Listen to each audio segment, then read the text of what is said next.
For 40 years, Jefferson Beauregard starved his workers, breaking bodies and spirits across his sugarcane fields in southern Louisiana.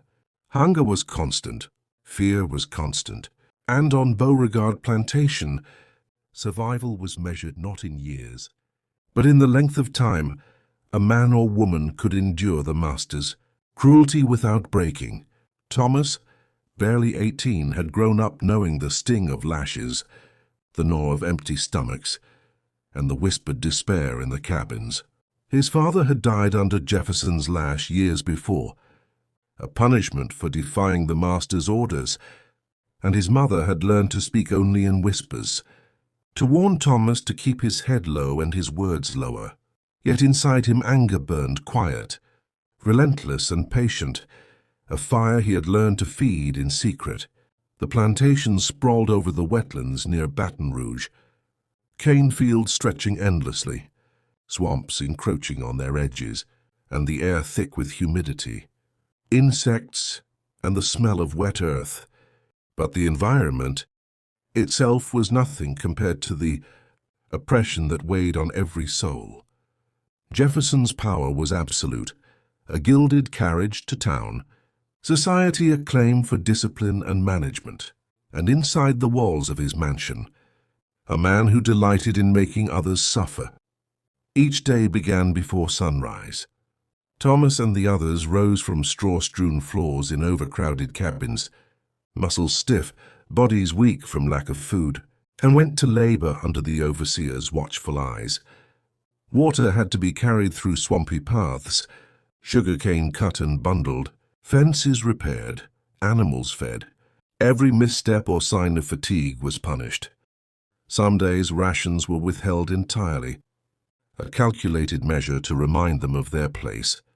Families were kept apart, bonds broken at Jefferson's whim, and any attempt to resist or even question could mean death, or worse, a humiliation that lingered for months.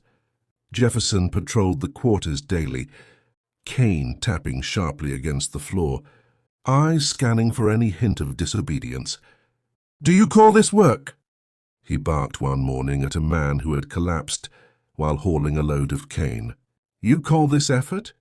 His voice carried like a whip itself, slicing through the heat and the exhaustion, leaving only fear in its wake. Yet even as Jefferson's cruelty seemed absolute, subtle threads of resistance existed, woven quietly by the enslaved. Food was shared in secret, small warnings whispered before the overseer passed, and stories of distant lands or other plantations where masters had been challenged circulated quietly among them. Thomas began to notice patterns, the timing of Jefferson's inspections, the cracks in his pride, the way he trusted certain overseers blindly. Every act of observation, every small secret rebellion, became a seed of hope for something beyond survival. Thomas's first memories were filled with punishment and scarcity. Children learned fear faster than letters, and hope slower than hunger. But they learned also to endure, to wait, and to watch. He saw his mother trade scraps of food with other women, saw elders whisper plans to keep children safe, and noticed the quiet strength that even the weakest displayed when no master's eyes were upon them. One particularly sweltering July morning, Jefferson singled Thomas out. The young man approached cautiously, knowing that any misstep could be fatal. "How you work slower than a man half your age," Jefferson said, eyes piercing. "Do you want to die of weakness in my fields, boy? Because that is what happens to the lazy." He snapped his fingers sharply. Thomas flinched, rigid with tension, barely daring to breathe. But Thomas began to watch, to learn, to map out the weaknesses in the man who had made so many lives miserable. Jefferson relied on fear, yes, but fear could be observed, understood, and eventually manipulated. The young man's rage had become strategy. Patience had become power in embryo, and every cruel act by Jefferson revealed a predictable pattern. Life at Beauregard Plantation was a delicate rhythm of suffering. Workers moved like shadows through the cane fields, overseers barking instructions, the sun beating down relentlessly. Rations were doled with arbitrary cruelty. One day enough to survive, the next barely a bite, a method to keep spirits malleable and hope faint. Families had to hide their bonds. Children were made to work before their strength should allow, and elders who attempted to intervene were punished as examples. Despite the oppression, small rebellions occurred daily. Thomas noticed whispered messages carved into beams, scraps of food shared in secret, children instructed in stealth, and elders teaching survival strategies.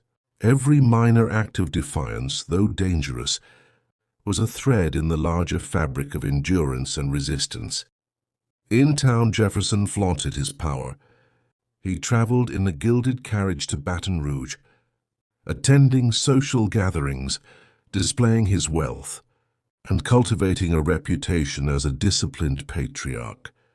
Outsiders saw only a man of order and success, never the misery and fear that defined his plantation.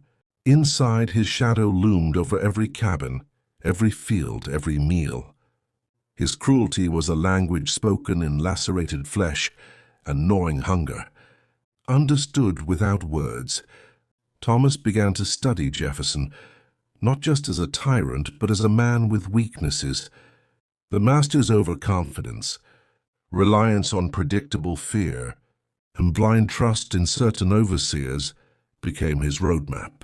Every harsh word, every punishment, every act of calculated starvation was an insight into the man's psyche, a step toward understanding how one day the tables might turn. Evenings in the sweltering cabins were filled with whispered stories and small lessons. Elders recounted tales of distant lands, of rebellion, of freedom that had been taken from others. Children learned to watch, to endure, and to strategize their movements. Thomas listened, storing each lesson carefully, noting every small act of courage or defiance. Patience became a shield, endurance became a weapon, and observation became power. By the end of the week, Thomas realized something essential. Jefferson's cruelty, though terrifying, had predictable patterns. The same systems that held the workers in submission also revealed the pathways of resistance. The very people he had tormented for decades were beginning to understand, to wait and to prepare. Somewhere deep in his mansion, Jefferson remained unaware. He could not see the quiet accumulation of knowledge, patience, and resilience among those he had starved for decades. The seeds of his undoing were taking root, growing silently with each lash, each withheld meal, each act of public humiliation. Because fear can only control for so long, patience, endurance, and quiet observation grow slowly. But when they are ready, they are unstoppable. The Louisiana sun pressed down mercilessly over Beauregard Plantation, turning the sugarcane fields into a furnace that seemed to bake the workers alive. Jefferson Beauregard rode through the rows of stalks in his gilded carriage, whip coiled in his hand, a smile playing at the edges of his cruel satisfaction. For decades he had ruled through hunger, fear, and humiliation. Each lash, each withheld ration, each act of deliberate insult reinforced the illusion of his absolute power. But beneath the surface, the plantation was shifting. Thomas had begun to notice the first subtle threads of rebellion weaving through the enslaved workers' daily routines. What had been whispers, secret exchanges of food, and cautious warnings had begun to form a network, small, invisible, and untraceable. Tools were hidden for moments when they might be needed. Water channels were redirected to create minor delays, and messages carved into beams and floors guided workers to safety or coordinated small acts of defiance. One particularly grueling morning, Thomas and a small group of men were tasked with repairing a flooded irrigation channel. The mud pulled at their boots, the sun scorched their backs, and the overseer's shouts sliced through the heat. Yet Thomas had planned for this moment, with a few subtle adjustments, moving heavy timbers to redirect water, positioning workers to look compliant while acting. Strategically, the flood was managed more efficiently than Jefferson anticipated. He noticed the outcome, but his mind, blinded by arrogance, attributed it to effort rather than coordination. Thomas had learned to watch Jefferson with a surgeon's precision. The master's outbursts, though terrifying, followed patterns.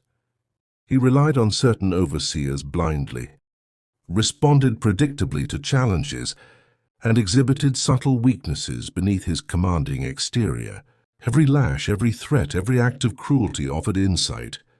Thomas began to assign small roles to trusted workers, ensuring that each action on the plantation contributed both to survival and to slowly undermining Jefferson's unchecked control.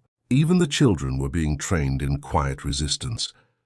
They carried messages, delivered small portions of food, and learned the art of remaining invisible while observing the adults' actions. Elders guided them patiently, reinforcing lessons in patience, timing, and discretion. In this way, knowledge and strategy were passed along the generations, forming an invisible network that strengthened with each day. Jefferson has always remained oblivious. He continued to flaunt his wealth in Baton Rouge, attending society gatherings in fine clothes, displaying power and discipline that impressed outsiders. Inside the plantation, however, minor acts of defiance began to ripple through the fields and cabins. Tools disappeared briefly, water channels were subtly altered, and workers moved with efficiency and coordination that defied chance. Jefferson's confidence, though still formidable, was beginning to falter in ways he could not yet define.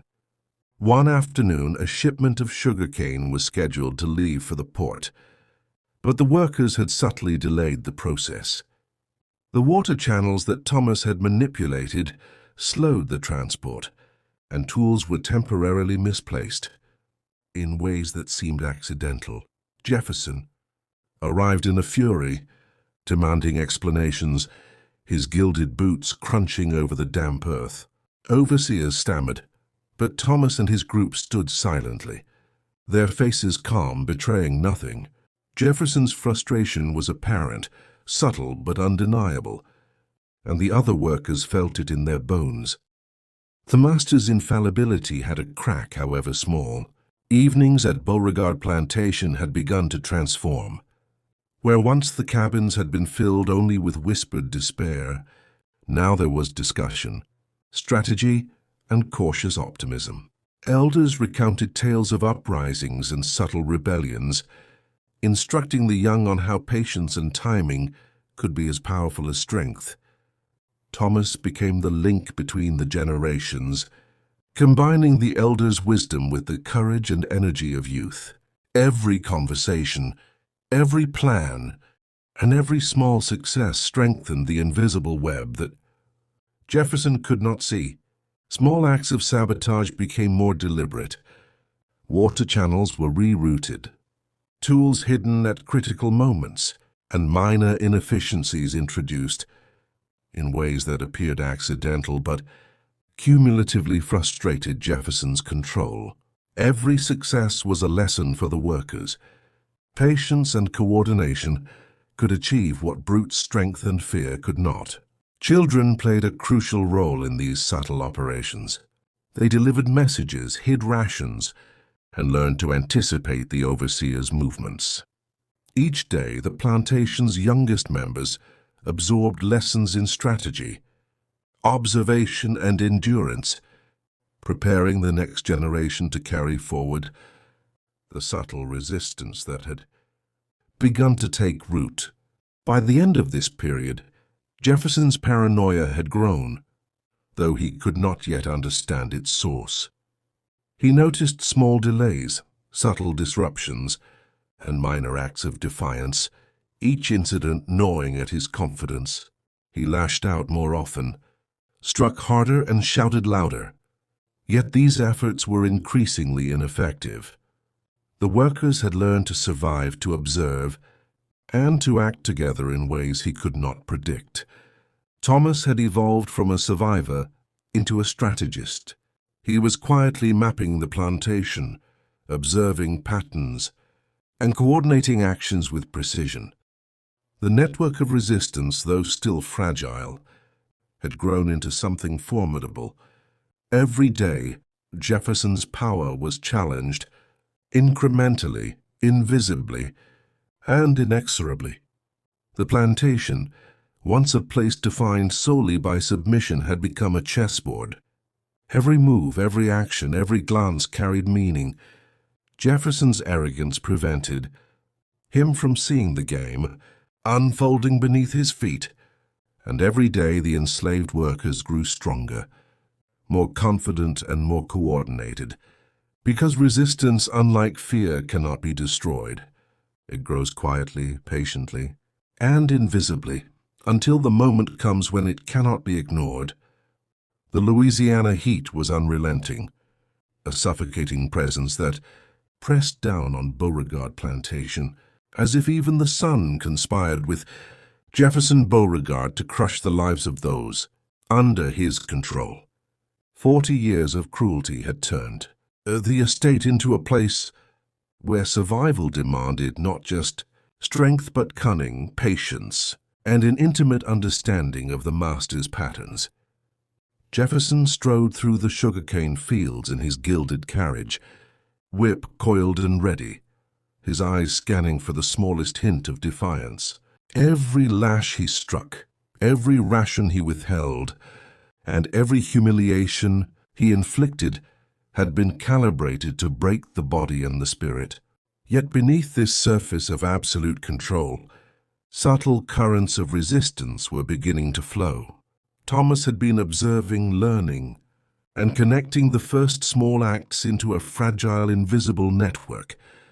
It began with whispers between cabins, secret exchanges of food, and cautious warnings of approaching overseers. Tools were hidden and relocated, water channels subtly altered, and instructions carved into beams and floors guided the workers toward safety or tactical advantage. Each act was minor in isolation, but together they formed the foundation of an organized defiance that Jefferson could not see. The work itself remained punishing. That morning, a group of men, including Thomas, were tasked with clearing a collapsed irrigation channel. Mud clung to their boots, hands blistered and bleeding, sweat running into their eyes as overseers shouted, and lashes cracked across the air. Yet Thomas had prepared. He coordinated subtle movements. Heavy timbers shifted to redirect water. Workers positioned to appear compliant while quietly controlling the flow. The task was completed with a precision that seemed almost accidental, and Jefferson, observing from his carriage, gave no hint of suspicion. To him it was merely hard work done well. But Thomas was not merely surviving, he was mapping the plantation like a strategist, surveying a battlefield. Every outburst of Jefferson's anger, every dependence on certain overseers, every predictable pattern of cruelty provided information. The network of workers began assigning small, deliberate roles. Each action, while ostensibly fulfilling the master's orders, also strengthened their subtle control over their own lives. Survival was no longer passive endurance. It was a careful, coordinated strategy. Children played their part quietly, delivering messages or carrying small provisions. Elders instructed them in patience and observation, teaching them to blend into the background while watching and learning. Even the youngest began to understand the dynamics of power on the plantation. Fear could control for a time, but knowledge, coordination, and timing were tools that could be wielded invisibly. Jefferson, of course, remained blind. He traveled to Baton Rouge in his gilded carriage, attending gatherings, flaunting wealth, and cultivating a reputation as a disciplined patriarch. Outsiders saw order and success, but inside the plantation, subtle disruptions were multiplying. Tools were misplaced at critical moments, small delays created by redirected water, and minor acts of disobedience appeared to be accidents. Yet cumulatively, they frustrated Jefferson's absolute authority. One afternoon, Thomas orchestrated a minor delay in a shipment of sugarcane scheduled for the port. By quietly diverting water and misplacing essential tools, the workers created an imperceptible disruption. When Jefferson arrived to inspect, his boots crunching on the wet earth, he found the shipment slightly behind schedule. Overseers scrambled to explain, but Thomas and the others maintained calm expressions, betraying no sign of their orchestration. Jefferson's frustration, subtle but unmistakable, spread through the fields. For the first time in decades, his confidence faltered, even if only slightly. Evenings in the cabins had begun to transform. Where despair once hung heavy, now there was cautious discussion and planning. Elders shared stories of uprisings, minor rebellions, and successful acts of subtle defiance from other plantations. Thomas acted as the bridge between generations, blending the wisdom of the elders with the energy and courage of youth. Every secret success, every whispered instruction, strengthened the growing network that Jefferson could not perceive. Subtle acts of sabotage became more frequent. Water channels were rerouted at crucial times, tools hidden until needed, and small inefficiencies introduced in ways that appeared accidental. The plantation had become a chessboard, and each worker a player moving invisibly to alter the game without revealing their hand. Jefferson's arrogance blinded him to the shifts beneath his gaze. Even children learned to play the roles assigned to them. They moved with stealth, carried messages, shared food, and watched the overseer's movements carefully. Each act, no matter how minor, contributed to the larger network. Confidence grew where fear had once been absolute. Patience became a weapon, and observation a form of power. By now, Jefferson's paranoia was evident, though he could not name its source. He noticed minor disruptions in workflow, slight defiance in tone or posture, and misalignments that should have been impossible. Every such observation rattled him, though he lashed out with more intensity, striking harder and shouting louder. Yet these attempts to reassert control were increasingly ineffective. The workers had learned not only to endure but to act with purpose beneath the very eyes of their oppressor. Thomas had evolved beyond mere survival. He had become a strategist, mapping patterns, assigning roles, and coordinating subtle actions that strengthened their collective power. The invisible network of resistance, though still fragile, was growing stronger every day. Jefferson's authority, absolute in appearance, was quietly being undermined by patience, coordination, and the relentless accumulation of knowledge and skill among the enslaved. The plantation, once defined solely by submission, had transformed. Every action, glance, and movement now carried meaning. The illusion of Jefferson's invincibility had begun to fracture, though he remained blissfully unaware. The smallest acts, coordinated in secrecy, were already shifting the balance of power, because resistance, unlike fear, cannot be whipped into submission. It grows quietly, steadily, invisibly, and when the time comes, it becomes unstoppable. Jefferson Beauregard's temper was fraying faster than anyone could have predicted. That morning, the overseers reported a shipment of sugarcane delayed without explanation. Jefferson stormed into the fields, cane in hand, searching for a culprit. The men moved stiffly under his gaze, pretending confusion and fatigue, masking the subtle sabotage Thomas had orchestrated. Tools had been shifted strategically. Minor obstructions in the irrigation redirected the flow of water, and workers carried out their labor with precise timing. To Jefferson, it was disorder caused by chance or incompetence, but beneath his eyes, control was quietly slipping. Thomas observed the master's reactions carefully. Each outburst, each furious inspection, revealed patterns of vulnerability. Jefferson reacted most violently to any perceived challenge to his authority, particularly when it appeared in public.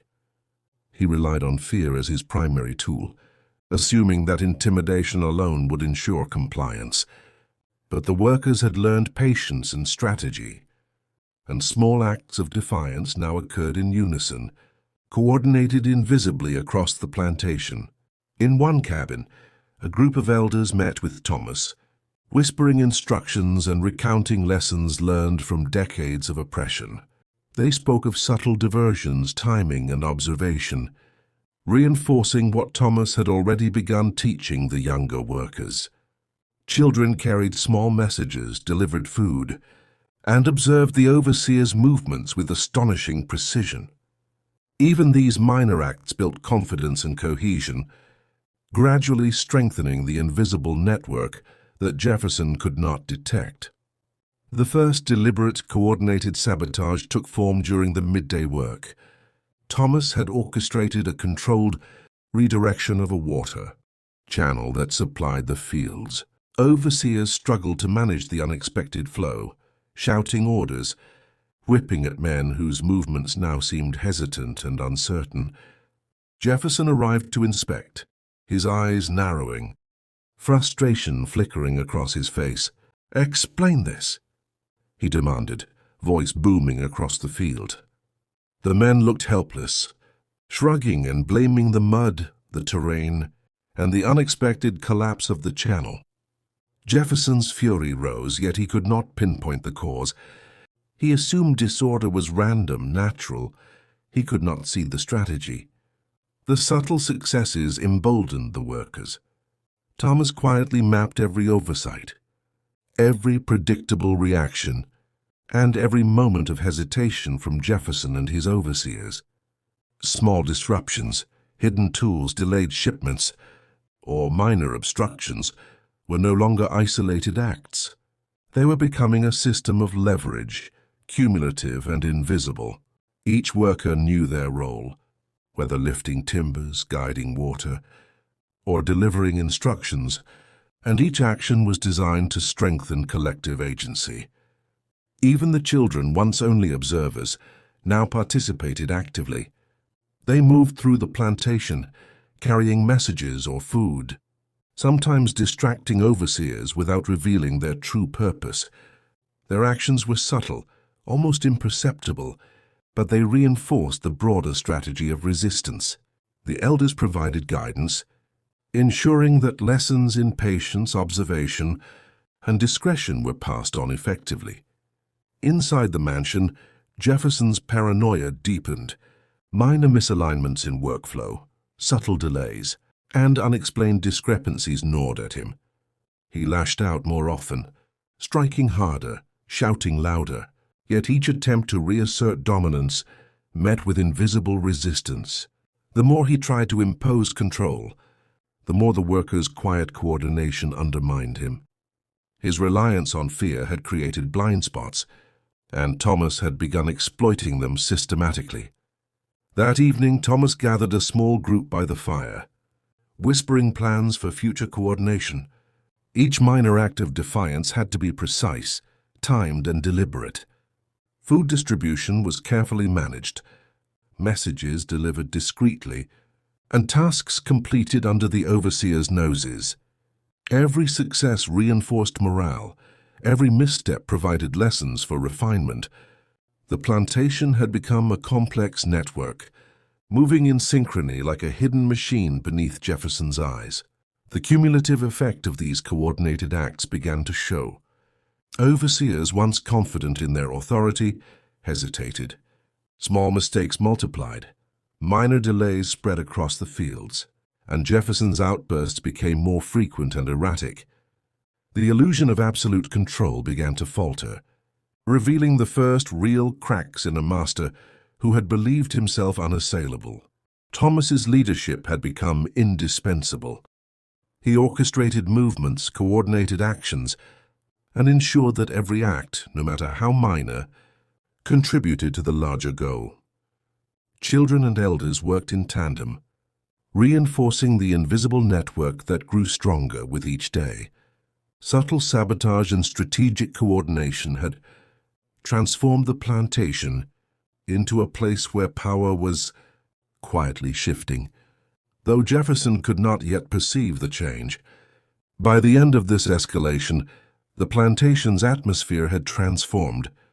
The workers' patience, observation, and strategic skill had grown into a formidable force. Jefferson's reliance on fear, once absolute, was now met with subtle defiance that undermined his authority. The plantation had become a chessboard where each piece moved deliberately, invisibly and with purpose, because true power is not maintained through fear alone. It is challenged quietly, patiently, and invisibly, and when the moment arrives, the consequences are inevitable. The quiet hum of activity on Beauregard Plantation had shifted from mere survival to something more dangerous, deliberate defiance. Thomas had become a master of observation and coordination, turning every routine task into a potential advantage. The workers moved like shadows, each understanding their role in the larger strategy, each minor act carefully calculated. Jefferson, for all his years of cruelty, remained blind to the invisible web tightening around him. That morning, a shipment of sugarcane was to be loaded onto wagons bound for the port. It should have been a simple task. Yet Thomas had orchestrated subtle delays across the fields. Water channels were redirected in ways that slowed the flow. Tools were temporarily misplaced, and certain overseers were subtly distracted by minor obstructions. On the surface, the workers appeared obedient, efficient even, but beneath the veneer, control had begun to shift. Jefferson rode into the fields, his gilded boots sinking slightly into the softened earth, whip coiled and ready, eyes scanning for disorder. "Why is this shipment late?" he bellowed, voice sharp enough to split the humid air. Overseers fumbled explanations, citing mud, equipment, and miscommunication. Jefferson's rage flared, his fingers tightening on the whip. But he could not see the subtle coordination Thomas had implemented. Each delay was measured, calculated to frustrate, without drawing attention to the orchestrators. The master's anger, though intense, became a tool that Thomas could study and exploit. Children moved silently among the workers, carrying messages or small portions of food, sometimes distracting. Overseers just enough to allow tools or supplies to be shifted unnoticed. The elders guided them patiently, sharing decades of experience and knowledge. Every minor act reinforced the invisible network of resistance. The workers had begun to understand the power of patience, observation, and timing. They were no longer simply surviving, they were asserting control in ways Jefferson could not perceive. That evening, Thomas convened a meeting with a trusted group of workers. By the dim glow of a small fire, they discussed expanding the network, coordinating food distribution, and planning minor sabotage that would further frustrate Jefferson and his overseers. Every plan was designed to accumulate advantage without exposing the participants. Precision, timing, and discretion were now the currency of survival and of subtle power. The first significant test came during the repair of a collapsed bridge over a small irrigation channel. Thomas assigned specific roles. Some carried timbers in plain sight, while others redirected water or removed supports at precisely calculated intervals. Overseers watched closely, expecting total obedience. Yet each movement was deliberate, coordinated, and invisible in purpose. When the structure was completed, it had been subtly altered, allowing a controlled delay in future shipments. Jefferson, inspecting the bridge, noted the minor irregularities, but dismissed them as carelessness, not realizing they were part of a carefully orchestrated strategy. Inside the mansion, Jefferson's paranoia had begun to manifest more visibly. Minor inconsistencies, delays, and inefficiencies gnawed at him. He questioned overseers aggressively, struck workers arbitrarily, and scrutinized even loyal men with suspicion. Each act of anger, however, was increasingly ineffective. Thomas and the network had adapted, coordinating actions so that the master's outbursts revealed patterns rather than control. Jefferson's reliance on fear alone had created blind spots, and these were being exploited with precision. The plantation children were now fully integrated into this strategy. They delivered messages, carried small tools, and learned the rhythms of the overseers. Every act, no matter how minor, contributed to the collective effort. Elders provided guidance, teaching patience, subtlety, and observation, reinforcing the lessons Thomas had begun imparting. This intergenerational network strengthened daily, preparing the plantation for acts of more direct disruption without revealing itself prematurely. Over the next weeks, small disruptions multiplied. Tools were hidden or repositioned at critical moments, water flow redirected subtly, and overseers were given false signals, creating minor inefficiencies. Each act, carefully measured, frustrated Jefferson without exposing the workers. Even the most minor victories reinforced morale and confidence, showing the enslaved that control could be exercised quietly, without open confrontation. Thomas's leadership became indispensable. He mapped the plantation, analyzed Jefferson's reactions, and coordinated actions across the workforce. The young, the elders, and the children moved in concert, learning to anticipate the master's responses and adjust their own actions accordingly.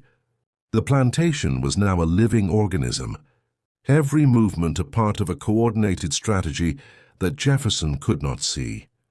One night, after a particularly tense day of subtle sabotage, Thomas observed Jefferson pacing inside the mansion.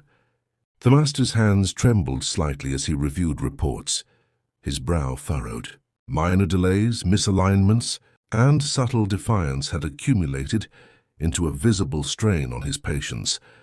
Jefferson's reliance on fear had become a liability. Every lash, every shout, every strike failed to restore the absolute control he once wielded effortlessly. The workers' confidence was growing in tandem.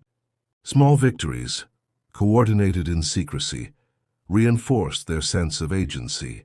They had begun to see that even the smallest acts, sharing food, redirecting water, hiding a tool, could alter the balance of power. The plantation had shifted from a place of absolute oppression to a space where patience, strategy, and subtle coordination allowed them to reclaim pieces of control inch by inch. By the end of this period, Jefferson's dominance had weakened, though he could not comprehend the reason. The illusion of absolute authority was fracturing, his paranoia increasing, his anger growing more erratic. Meanwhile, the enslaved workers, led by Thomas, had become a cohesive, strategic force, invisible yet increasingly powerful. Their patient, deliberate accumulation of advantage had transformed the plantation into a chessboard, each worker a player moving with purpose and precision, because resistance, unlike fear, cannot be crushed. It grows quietly, relentlessly and invisibly, and when the moment arrives, it cannot be denied. The tension on Beauregard Plantation had reached a critical point. Days of subtle sabotage, minor disruptions, and calculated defiance had begun to accumulate, and Jefferson Beauregard's once unshakable confidence was fraying. He prowled the fields with an intensity born of paranoia, striking with lash and cane at anyone who faltered. Yet his punishments were increasingly futile. The workers, guided by Thomas, had learned to move in ways that masked their intentions while quietly undermining Jefferson's control. A shipment of sugarcane bound for New Orleans was scheduled for transport, and Jefferson demanded precision. He rode among the rows of workers, whip-coiled, eyes sharp. Every man and woman knew the risks of failure, punishment, humiliation, even death. Yet Thomas had orchestrated a network of subtle interventions. Water channels were redirected in ways imperceptible to the overseers.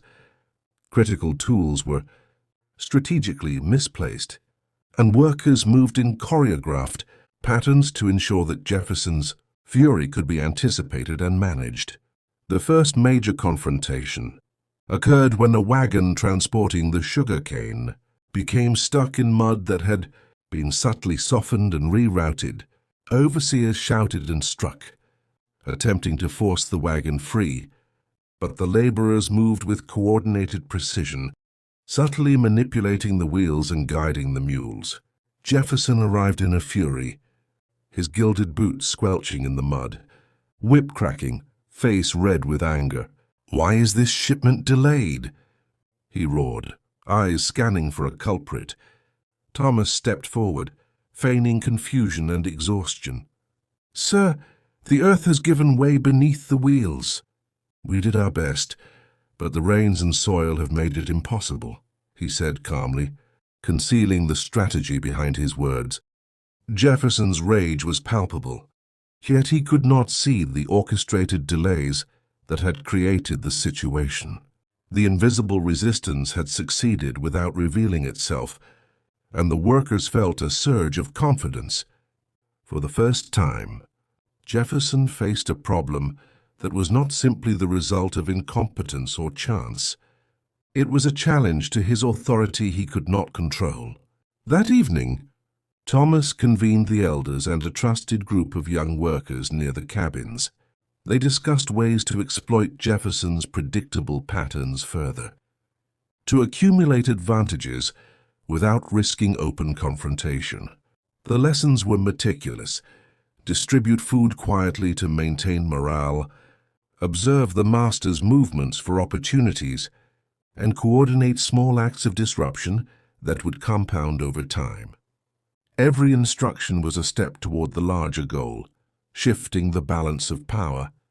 Piece by piece, children were fully integrated into these operations. They carried messages, moved supplies, and distracted overseers, all while appearing to play or work innocuously. Each act, no matter how minor, reinforced the network of resistance, preparing the plantation for larger disruptions that would test Jefferson's control. The elders provided wisdom, teaching patience, observation, and the art of subtle manipulation. The younger generation learned quickly, their confidence and skill growing alongside the adults. Over the following days, the workers expanded their actions. Water channels were redirected to delay irrigation subtly. Tools were hidden or repositioned strategically, and overseers were sent on false errands. Each act was minor, yet cumulative effects frustrated Jefferson's attempts to maintain absolute control. His reliance on fear had created blind spots, which Thomas and the workers exploited with precision. Jefferson's paranoia deepened. He began to question even his most trusted overseers, struck workers arbitrarily, and demanded absolute obedience with increasing intensity. Yet every act of aggression failed to restore his dominance. The invisible network of resistance had grown resilient, coordinated and increasingly confident. Every misstep, every minor disruption, and every successful act reinforced the sense of agency among the enslaved. Thomas had evolved into a strategist of remarkable skill. He mapped every predictable reaction, assigned precise roles, and coordinated subtle movements to exploit weaknesses. The plantation had become a chessboard, each worker a piece moving deliberately and invisibly. each action calculated to undermine Jefferson's authority without drawing direct attention. Even the smallest successes contributed to a larger shift as confidence replaced fear and coordination replaced submission. The final straw came during a particularly tense harvest. Jefferson demanded perfect efficiency, yet small obstructions, carefully orchestrated by Thomas, caused delays that could not be ignored. Overseers yelled, strikes of the whip failed to elicit immediate obedience, and Jefferson's frustration became almost uncontrollable. He stormed through the fields, hands trembling slightly, face flushed with anger, realizing that despite his cruelty, control was slipping. Inside the mansion, Jefferson paced restlessly, reviewing reports and questioning the loyalty of his overseers. He could sense the imperfection, the quiet defiance, but could not identify its source. His arrogance and reliance on fear had blinded him to the growing force beneath his gaze. The invisible network of workers, coordinated by Thomas, had become powerful, patient, and almost untouchable. Every attempt to assert dominance only highlighted the cracks in Jefferson's authority. The plantation itself had transformed. What had once been a place of absolute submission was now a complex organism of subtle resistance. Every glance, movement, and whisper carried meaning.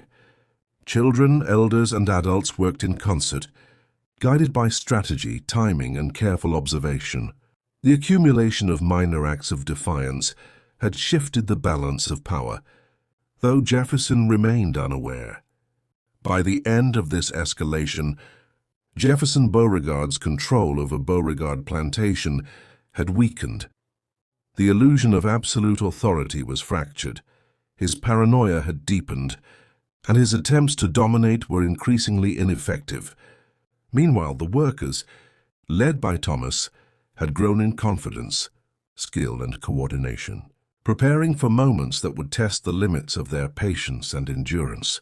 Because true resistance, unlike fear, grows quietly, relentlessly and invisibly. It waits, watches, and strengthens until the moment arrives when it can no longer be ignored and the consequences are absolute. Jefferson Beauregard had grown increasingly unhinged.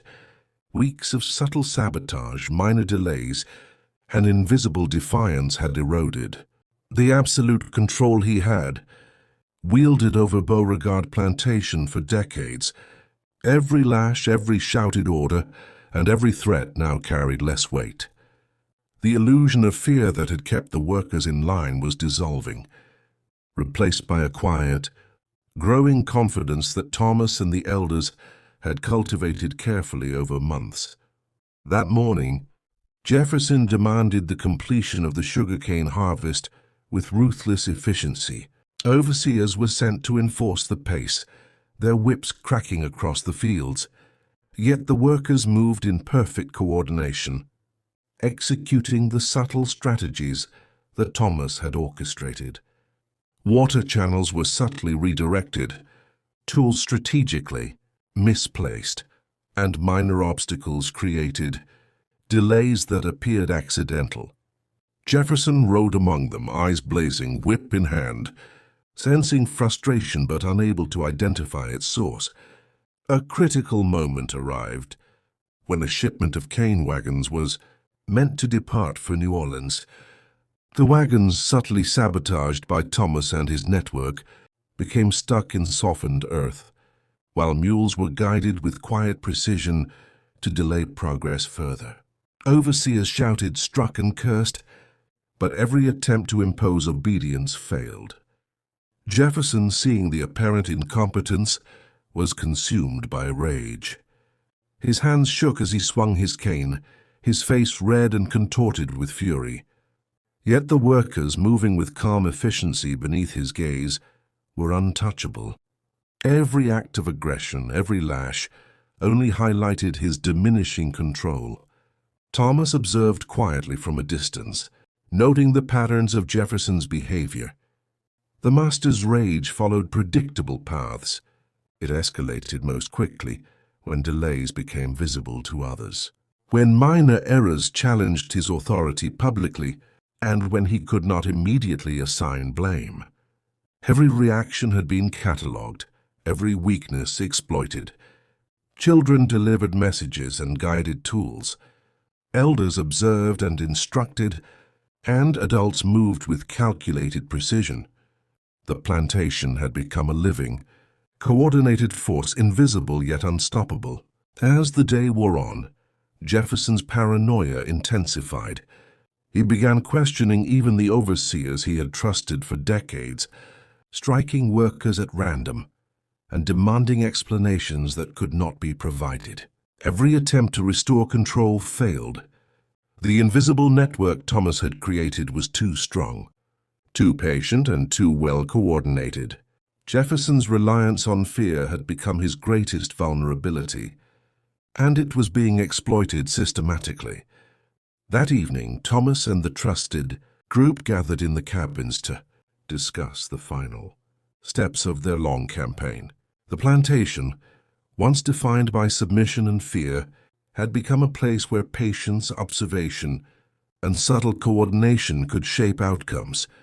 Every minor act of defiance had contributed to this moment, teaching the younger generation the value of strategy and perseverance. The children had grown adept at navigating the plantation undetected, delivering messages and observing patterns that would prove critical in the final phase. As Jefferson slept uneasily in his mansion, haunted by the inefficiencies and minor disruptions he could neither predict nor control, the workers executed their final coordinated action. Water channels were redirected to delay transportation. Tools and supplies were positioned to create minor but cumulative obstructions, and overseers were subtly guided into confusion. Each act was minor alone, but together they formed a network of disruption that Jefferson could no longer ignore. The culmination came when a shipment of sugarcane, critical to Jefferson's profits, was irreversibly delayed. Merchants awaiting the shipment in New Orleans sent urgent messages, and Jefferson received reports that the delays had cost him substantial income. His fury was unmatched. He stormed through the fields, swinging lash and cane, seeking someone to blame. Yet every worker stood silently, obeying the letter of the orders while executing the spirit of resistance Thomas had instilled. Jefferson's power, once absolute, had crumbled invisibly beneath him. For the first time in his life, Jefferson Beauregard experienced a helplessness he could not punish or control. His wealth, his status, and his reputation offered no protection against the strategic patience and coordination of those he had long oppressed. The plantation, once a theater of fear, had become a place where the oppressed held quiet dominion, exercising control in ways Jefferson could never comprehend. In the days that followed, Jefferson's ability to enforce his will diminished further. Every action on the plantation now required careful calculation, yet nothing restored the absolute authority he had relied upon for decades. Thomas and the network of workers had achieved what brute force could not. They had shifted the balance of power invisibly, relentlessly, and permanently. The lessons of patience, coordination, and observation, passed from the elders to the children, ensured that this new equilibrium would endure. The plantation had become a living testament to the power of strategic resistance. Jefferson Beauregard, once a figure of unquestioned terror, was left to navigate a world in which every step, every command, and every attempt at control was subtly undermined. His late years were spent in frustration, paranoia, and the bitter recognition that the lives he had sought to dominate were no longer his to command, because true resistance, unlike fear, grows quietly, invisibly, and with patience, until the moment arrives when it is unstoppable. And in that moment, those who relied solely on cruelty find themselves powerless, forced to witness the consequences of their own relentless oppression. Beauregard Plantation, once a monument to Jefferson's dominion, had become a testament to endurance, strategy, and the hidden strength of those who had suffered most.